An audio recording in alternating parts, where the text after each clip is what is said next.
And developing tonight, law enforcement all over the metro area is looking for 3 stolen cars and potentially 4 individuals from a deadly crime spree that started late last night.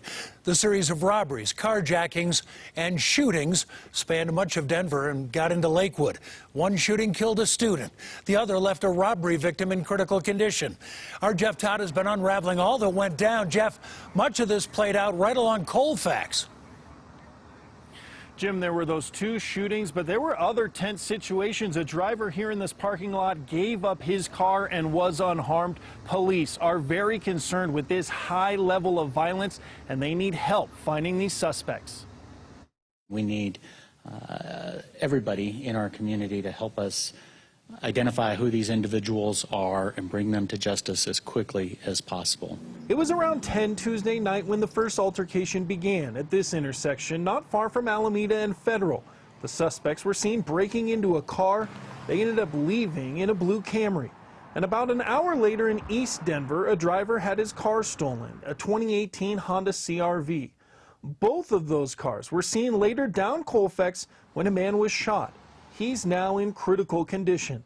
We recognize how violent the activities took place last night, and we cannot allow this to become status quo in our city. A few minutes later, just off West Colfax, an 18-year-old studying to become a rabbi was shot multiple times. His smile was infectious. 18-year-old Shmuel Silverberg was leaving his seminary school late Tuesday night.